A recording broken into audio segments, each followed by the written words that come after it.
Hello friends, मेरा नाम भरत कुमार नेमा है और हम बात कर रहे हैं मध्य प्रदेश के प्राचीन इतिहास से संबंधित महत्वपूर्ण प्रश्नों के बारे में जो एमपीपीएससी प्रीलिम्स एग्जाम में पूछे जा सकते हैं। तो आइए स्टार्ट करते हैं। आज का पहला प्रश्न है, सांची स्तूप संख्या 1 के दक्षिणी तोरण पर मिले शिलालेख के अनुसार इस तोरण का दान किसके द्वारा किया गया था? ऑप्शन है आनंद, उपगुप्त, विशाख, नागसेन। तो प्रश्न का सही आंसर क्या हो जाएगा? आंसर हो जाएगा ए, आनंद के द्वारा। ध्यान रखिएगा, आनंद जो है ये सातवाहन शासक सातकर्णी प्रथम के समय है। सातकर्णी प्रथम के समय है और ये जो थे ये प्रधान कारीगर थे या इनको कई जगह पे शिल्पियों का प्रमुख भी कहा गया है। तो ध्यान रखिएगा, शिल्पियों के प्रमुख के पद पर भी थे सातकर्णी प्रथम के दरबार में। सातकर्णी प्रथम सातवाहन शासक हैं और इनके समय का ये अभिलेख है, इसे आपको याद रखना है। अन्य विकल्पों से संबंधित चीजें भी पूछी जा सकती हैं, ध्यान रखिएगा, है ना, पूछी जा सकती हैं। अच्छा, सांची स्तूप की यदि हम बात करते हैं तो आपको पता है सांची स्तूप का निर्माण अशोक के समय हुआ है, पर जो तोरण द्वार हैं जिनको हम प्रवेश द्वार भी कहते हैं उनका निर्माण सातवाहन शासकों के समय हुआ है। अन्य विकल्पों की बात करें तो उपगुप्त ये अशोक के समकालीन हैं और बहुत बड़े बौद्ध भिक्षु हुए हैं। इन्होंने ही अशोक को बौद्ध धर्म की दीक्षा दी थी। तो बौद्ध धर्म की दीक्षा, है ना, ध्यान रखिएगा, किसने दी है? उपगुप्त ने दी है, जो अशोक के समकालीन थे। अशोक को बौद्ध धर्म की दीक्षा दी। अगला है विशाख, है ना, तो इनको विशाखा भी कहा जाता है, ध्यान रखिएगा। और विशाखा जो है ये बौद्ध की एक प्रमुख शिष्या रही हैं, महत्वपूर्ण शिष्या रही हैं, तो बौद्ध की शिष्या के नाम से प्रसिद्ध थी, है ना, इन्हें याद रखना है। नागसेन भी बौद्ध भिक्षु थे, ध्यान रखिएगा, बौद्ध भिक्षु थे। तो बौद्ध भिक्षु हैं और ये इसलिए भी जाने जाते हैं क्योंकि इन्होंने ही हिंद यवन शासक मिनांडर को बौद्ध धर्म की दीक्षा दी है। तो इन्होंने मिनांडर जो हिंद यवन शासक थे, है ना, हिंद यवन शासक थे, इन्हें बौद्ध धर्म की दीक्षा दी है ना, इसे आपको याद रखना है। आगे भी हम इनसे संबंधित प्रश्न पर बात करेंगे। अगला प्रश्न है, गरुड़ स्तंभ लेख भागवत के शासन काल के किस वर्ष में स्थापित किया गया था? ऑप्शन है 5वें वर्ष, 10वें वर्ष, 14वें वर्ष, 20वें वर्ष। तो इस प्रश्न का सही आंसर क्या हो जाएगा? आंसर हो जाएगा सी, है ना। तो गरुड़ स्तंभ लेख, है ना, भागभद्र के शासन काल के 14वें वर्ष स्थापित किया गया था। अब यदि हम भागभद्र की बात करते हैं तो इनको भागभद्र भी कहते हैं और कई जगह पे इनको भागवत भी कहा गया है। और इनका संबंध किस वंश से है? तो शुंग वंश से संबंधित है, ध्यान रखिएगा। और इन्हीं के शासनकाल में, है ना, गरुड़ स्तंभ लेख, या इसको हम बेसनगर अभिलेख भी कहते हैं, बेसनगर अभिलेख भी कहते हैं, है ना, यहां पर स्थापित किया गया था। किसने स्थापित किया था? तो हेलोडोरस नामक एक यूनानी राजदूत भारत आया है, उसने स्थापित किया है, विदिशा में स्थापित किया है। और इस स्तंभ से हमें भागवत धर्म के प्रचार की जानकारी मिलती है। तो हेलियोडोरस जो यूनानी राजदूत हैं, भारत आते हैं, विदिशा आते हैं और भागवत धर्म को ग्रहण करते हैं। यही जानकारी हमें एक अभिलेख से मिलती है जिसको हम कहते हैं गरुड़ स्तंभ लेख या बेसनगर अभिलेख कहते हैं। चलिए आगे बात करते हैं। अगला प्रश्न है, निम्नलिखित में से किस शासक ने उज्जैन को राजधानी बनाया? ऑप्शन है कनिष्क, रुद्रदमन, अग्निमित्र, चंद्रगुप्त प्रथम। तो इस प्रश्न का सही आंसर क्या हो जाएगा? सही आंसर हो जाएगा रुद्रदमन। ध्यान रखिएगा, रुद्रदमन शक शासक थे। तो शक शासक हैं और शकों की एक्चुअली भारत में 5 शाखाएं शुरुआत में आई थी, है ना। तो या तो आपको ऑप्शन में हो जाए शक शासक या फिर ऑप्शन में हो जाएगा कार्दमक वंश। तो दोनों ही सही हैं, कार्दमक वंश। तो शकों की वह शाखा जिसने मालवा क्षेत्र में अपने राज्य को स्थापित किया वो कार्दमक शाखा कहलाई और इसी कार्दमक वंश के राजा थे रुद्रदमन। इन्होंने उज्जैन को अपनी राजधानी बनाया है और मालवा और गुजरात पर इन्होंने अपना अधिकार किया। इनसे एक प्रश्न पूछा जाता है, रुद्रदमन ने जूनागढ़ अभिलेख को उत्कीर्ण करवाया था। यह बड़ा महत्वपूर्ण अभिलेख है, संस्कृत भाषा में लिखा गया पहला और सबसे लंबा अभिलेख माना जाता है। और इसी अभिलेख से, ध्यान रखिएगा, सुदर्शन झील की हमें जानकारी प्राप्त होती है। तो सुदर्शन झील कहां पर है? गुजरात में है। चंद्रगुप्त प्रथम के समय बनाई गई, अशोक के समय यहां से नहर का निर्माण किया गया और रुद्रदमन ने इसकी मरम्मत कराई है। आगे जाकर स्कंदगुप्त ने भी सुदर्शन झील की मरम्मत कराई है, इसे आपको याद रखना है। अन्य विकल्पों की यदि हम बात करें, है ना, तो इससे संबंधित भी प्रश्न बन सकते हैं। तो पहला ऑप्शन इसमें दिया था कनिष्क, तो ध्यान रखिएगा कनिष्क कुषाण वंश के शासक हैं, कुषाण वंश के शासक हैं, राजधानी इनकी मथुरा थी, है ना। कनिष्क के समय कुषाण साम्राज्य अपनी चरम अवस्था पर था, इसे आपको याद रखना है। बाद में कनिष्क ने बौद्ध धर्म को ग्रहण कर लिया था, है ना। अग्निमित्र कौन है? अग्निमित्र शुंग वंश के शासक हैं और पुष्यमित्र शुंग के बेटे हैं। इनकी जानकारी हमें कालिदास की रचना मालविकाग्नि मित्र से मिलती है।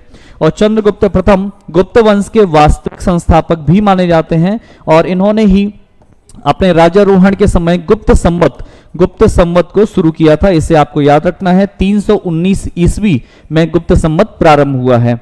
चलिए आगे बात करते हैं, अगले प्रश्न की तरफ बढ़ते हैं। अगला प्रश्न है, मालवा के शक राजवंश का अंतिम शासक कौन था? ऑप्शन है चष्टन, जयदामन, रुद्रदमन, रुद्रसेन तृतीय। तो प्रश्न का सही आंसर क्या हो जाएगा? आंसर डी हो जाएगा, रुद्रसेन तृतीय मालवा के शक साम्राज्य के अंतिम शासक थे। और इन्हीं रुद्रसेन तृतीय को आगे जाकर चंद्रगुप्त द्वितीय पराजित कर देते हैं। चंद्रगुप्त द्वितीय ने विक्रमादित्य की उपाधि भी धारण की है, इसलिए चंद्रगुप्त विक्रमादित्य के नाम से भी इन्हें जाना जाता है। और यहां से मालवा का क्षेत्र गुप्तों के अधीन आ जाता है, इसे आपको याद रखना है। और चंद्रगुप्त द्वितीय ने शकों पर विजय के उपलक्ष्य में चांदी के सिक्के चलाए थे, यह भी प्रश्न में पूछा जाता है। आगे बात करते हैं, अगला प्रश्न है, निम्नलिखित में से किस शासक ने अश्वमेघ यज्ञ किया है? ऑप्शन है समुद्रगुप्त, प्रवरसेन, पुष्यमित्र, शुंग। तो सही कूट क्या है? केवल एक और दो और तीन, उपरोक्त सभी। तो प्रश्न का सही आंसर क्या हो जाएगा? आंसर हो जाएगा डी, उपरोक्त सभी। तीनों ही शासकों ने, ध्यान रखिएगा, तीनों ही शासकों ने अश्वमेघ यज्ञ किया है।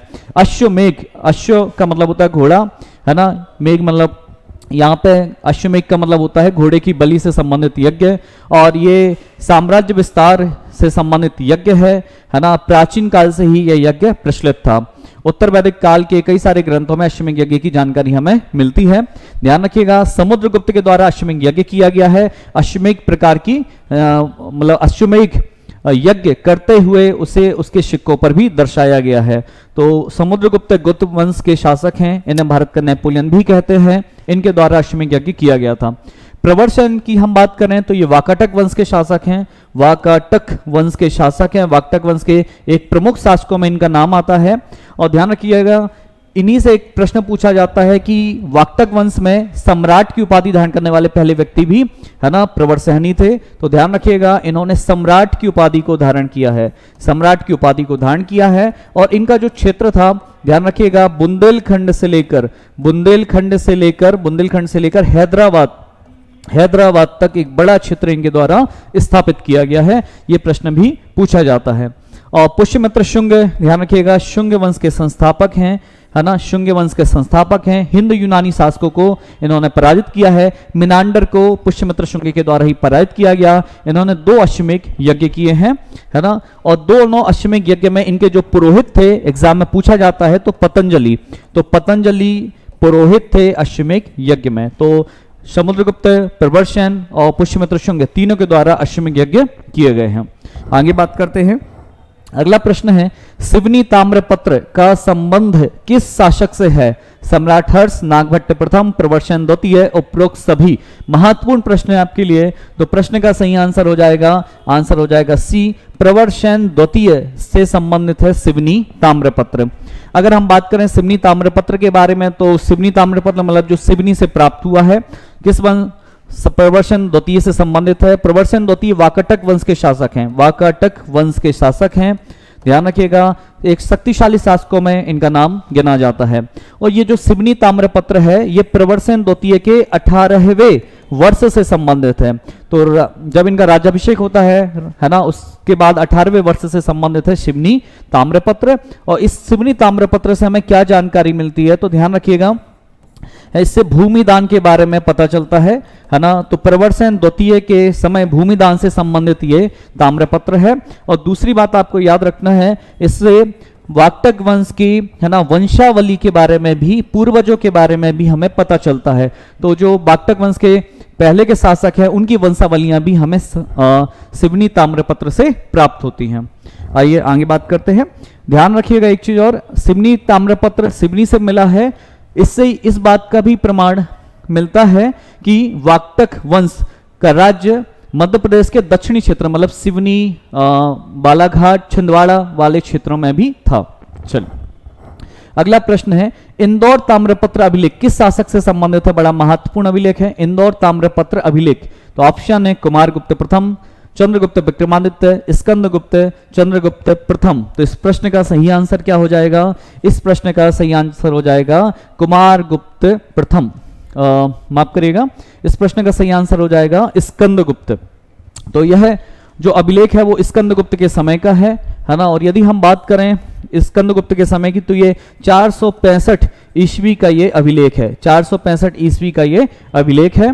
और इस अभिलेख से हमें कई सारी जानकारी मिलती है, ध्यान रखिएगा। तो एक तो हमें जानकारी मिलती है कि स्कंदगुप्त के समय प्रांतीय राज व्यवस्था कैसी थी, राज व्यवस्था। तो प्रांतीय राज व्यवस्था की जानकारी हमें इस अभिलेख से मिलती है। साथ ही साथ प्रांतीय सामंतों की जानकारी भी हमें इस अभिलेख से मिलती है। तो प्रांतीय सामंतों की जानकारी भी हमें, है ना, इंदौर ताम्रपत्र अभिलेख हमें प्रदान करता है। एक और महत्वपूर्ण चीज है ना जो इस अभिलेख से हमें प्राप्त होती है, तो गुप्त काल में जो श्रेणी यहाँ चल रही थी, श्रेणी संगठन जो चल रहे थे, इन श्रेणी संगठनों के बारे में भी हमें यह अभिलेख जानकारी देता है। और सबसे महत्वपूर्ण चीज, इस अभिलेख से हमें सूर्य मंदिर के लिए दिए गए दान के बारे में भी पता चलता है, एग्जाम में पूछा जा सकता है। तो इंदौर ताम्रपत्र अभिलेख जो स्कंदगुप्त से संबंधित है, इस अभिलेख से हमें सूर्य मंदिर के लिए जो दान दिया जाता है ताकि वहां पे अखंड ज्योति जल सके, है ना, उसके बारे में भी हमें जानकारी इंदौर ताम्रपत्र से मिलती है। आगे बात करते हैं, ऐरण शिलालेख में किस गुप्त शासक की विजयों और उपलब्धियों की जानकारी मिलती है? ऑप्शन है श्रीगुप्त, चंद्रगुप्त प्रथम, कुमारगुप्त, समुद्रगुप्त। तो प्रश्न का सही आंसर क्या हो जाएगा? आंसर हो जाएगा डी, समुद्रगुप्त से हमें, समुद्रगुप्त की विजयों की जानकारी हमें ऐरण अभिलेख से मिलती है। अब यदि हम ऐरण शिलालेख के बारे में बात करें तो ध्यान रखिएगा ये कहां पर है? सागर में है। ये कहां पर है? सागर में है। दूसरी बात है, इस अभिलेख में समुद्रगुप्त की जो तुलना है, ध्यान रखिएगा महत्वपूर्ण है, समुद्रगुप्त की जो तुलना है वो यम से की गई है। यम मतलब न्याय के देवता, कुबेर से की गई है, कुबेर मतलब धन के देवता। तो यम और कुबेर से समुद्रगुप्त की तुलना की गई है। साथ ही साथ आपको याद रखना है, ये जो ऐरण शिलालेख है इसमें बताया गया है कि जो ऐरण है, जो ऐरण नामक स्थान है वह है समुद्रगुप्त का भोग नगर है। भोग नगर के तौर पर, है ना, संदर्भित किया गया है, उल्लेखित किया गया है ऐरण को। ठीक है, अब ध्यान रखिएगा, कंफ्यूज मत होना। ऐरण शिलालेख से हमें सती प्रथा की भी जानकारी मिलती है। ठीक है, तो ऐरण में कई सारे शिलालेख हैं, तो ऐरण शिलालेख से हमें सती प्रथा की भी जानकारी मिलती है ना। और ये जो सती प्रथा वाला जो अभिलेख है ये किसका है? भानुगुप्त का है। तो भानुगुप्त के समय हूणों के द्वारा आक्रमण किया जाता है। हूणों से लड़ते हुए भानुगुप्त का मंत्री गोपराज मारा जाता है और गोपराज की पत्नी सती हो जाती हैं। तो इसकी जानकारी हमें ऐरण से ही मिलती है, वहां के अभिलेख से मिलती है। और ये सती प्रथा की जानकारी से संबंधित जो अभिलेख है इसका टाइम पीरियड क्या है? 510 ईस्वी है। ठीक है, चलिए आगे बात करते हैं, अगले प्रश्न की तरफ बढ़ते हैं। अगला प्रश्न है, मिनांडर के सिक्के कहां से प्राप्त होते हैं? महत्वपूर्ण प्रश्न है। हिंद यूनानी शासक मिनांडर हैं। तो ऑप्शन है ग्वालियर, बालाघाट, खरगोन, होशंगाबाद। तो प्रश्न का सही आंसर क्या हो जाएगा? आंसर हो जाएगा बी, बालाघाट जिले से हमें मिनांडर के सिक्के प्राप्त होते हैं। अब यदि हम मिनांडर की बात करते हैं तो ध्यान रखिएगा ये हिंद यूनानी शासक हैं, हिंद यूनानी शासक हैं, या कई बार इनको यवन शासक भी कहा जाता है ना, शासक हैं। दूसरी बात है, मिनांडर एक शक्तिशाली शासक थे, इन्होंने मथुरा तक आक्रमण किया था और मथुरा के बाद पाटलिपुत्र की तरफ आगे बढ़ते हैं, परंतु पुष्यमित्र शुंग के द्वारा इन्हें पराजित कर दिया जाता है ना। मिनांडर ने आगे जाकर बौद्ध धर्म ग्रहण किया था और इन्हें बौद्ध धर्म की दीक्षा किसने दी थी? नागसेन ने दी थी। और इनके बारे में जानकारी हमें मिलिंद पन्हो नामक पुस्तक से प्राप्त होती है। तो मिलिंद पन्हो मतलब मिलिंद और नागसेन के बीच में जो संवाद हुआ है, प्रश्न उत्तर शैली में यह पुस्तक लिखी गई है ना। तो ये आपको याद रखना है ना। तो मिनांडर के सिक्के हमारे यहाँ कहाँ से प्राप्त होते हैं? बालाघाट से प्राप्त होते हैं, ध्यान रखिएगा। साथ ही साथ मिनांडर के सिक्के विदिशा से भी प्राप्त होते हैं, है ना। तो बालाघाट और विदिशा दोनों ऑप्शन होंगे, आंसर होंगे। अगला प्रश्न है, निम्नलिखित में से किस शासक के द्वारा उज्जैन में हिरण्यगर्भ नामक यज्ञ कराया गया था? ऑप्शन है यशोधर्मन, मेहरकुल, महाराज हस्तिन, दंती दुर्ग। तो प्रश्न का सही आंसर क्या हो जाएगा? आंसर हो जाएगा डी, दंती दुर्ग के द्वारा उज्जैन में हिरण्यगर्भ नामक यज्ञ संपन्न कराया गया था। अब दंती दुर्ग की बात करें तो ध्यान रखिएगा ये राष्ट्रकूट वंश के संस्थापक हैं, राष्ट्रकूट वंश के संस्थापक हैं। अब हिरण्यगर्भ यज्ञ संपन्न कराने का उद्देश्य क्या था? तो ध्यान रखिएगा ये जो उद्देश्य है इसका राजनीतिक उद्देश्य था।